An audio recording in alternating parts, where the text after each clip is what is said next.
Well, and I know that you like to talk about, when people get up on stage, they get nervous and all sorts of physiological things start to happen. And people kind of use that, I think, as a reason that they're afraid of public speaking. But I know you know some of the science behind this. And so can you share with us a little bit about what's going on when you're standing up there in front of the crowd and kind of help us master that a little bit? Absolutely. Well, this is the fascinating thing, because chances are the folks watching are some of the vast majority of Americans who are themselves scared of public speaking. Sure. Understandably so. So you may be watching this thinking, well, yeah, that's a nice idea, but I don't want to be that person. I want somebody else to be the give me the ball person. Well, I want to just transmit this one idea that may change your mind, and that is understanding the physiology behind that fear of speaking. Because for most people, when you even think about speaking, right, what happens? Your palms get sweaty, your heartbeat starts pounding in your chest, right? Your stomach gets the butterflies and all the rest. And you start to wonder, where does that come from? Well, I'll tell you a quick story that I think illustrates why that happens and why those symptoms all get set off in you right at the moment when you don't want to deal with them. So I want to introduce you to a character named Caveman Dave. Caveman Dave is a caveman who lived way back in the caveman era, a few 100,000 years ago.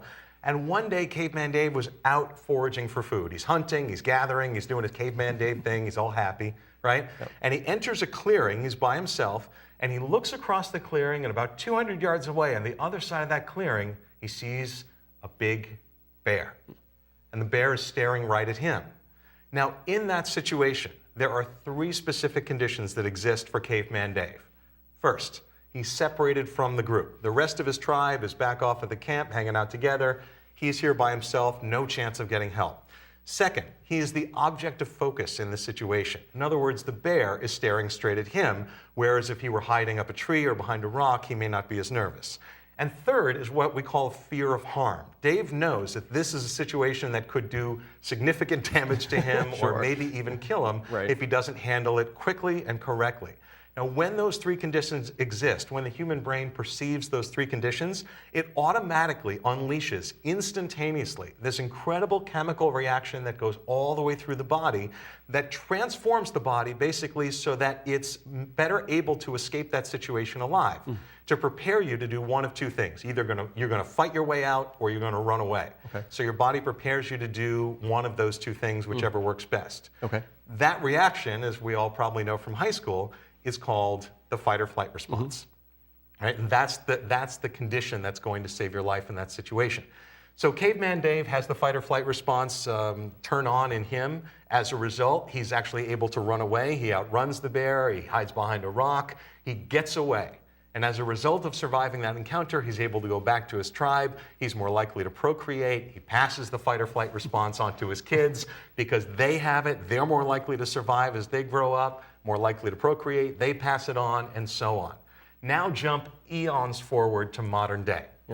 Think about a public speaking situation. Let's say that you are giving a presentation in an auditorium in front of 1,000 of your industry peers at a conference. I can feel people already getting nervous. Exactly. I'm getting nervous just talking about it, right? So think about the conditions that exist in that scenario. First of all, you're separated from the group. Everybody else is sitting, and you're standing on stage. You're in the spotlight, they're in the dark. Second, you're the object of focus. Everybody in the room, everybody watching, all your peers, all the people who could potentially hire you, the crew, the person who, the event manager, everybody's staring at you. So you are the object of focus. And third is the fear of harm. Now, you may not literally worry that you will die from your presentation, and as far as I know, there's never been an instance of one recorded death due to speaking. But you also know that if you don't do well, you may embarrass yourself, you may bring shame upon yourself or your company, you may, as a result, be fired, which threatens your income, which threatens your ability to feed your family, and so on. So there is some legitimate potential harm that could happen if you don't do well. Well, there are those 3 conditions again. Separated from the group, object of focus, fear of harm. And when those 3 conditions are present, once again, your body automatically engages that fight or flight response. Your brain doesn't know the difference between a potential bear attack or maybe you're about to get hit by a bus or speaking in public. It doesn't matter.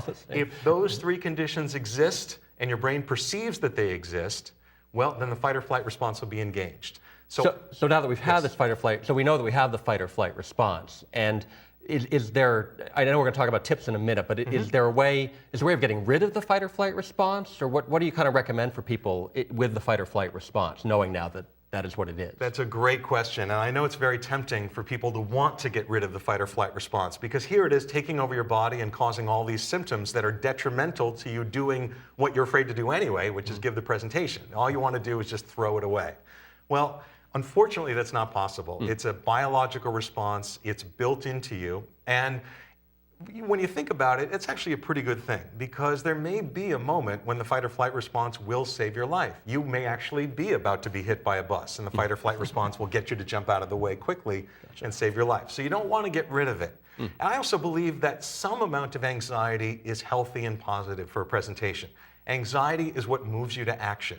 Anxiety is what makes you say 3 days before the presentation, I got to get ready for this thing. I'll write an outline, I'll get my slides together, I'll talk to people. It motivates you.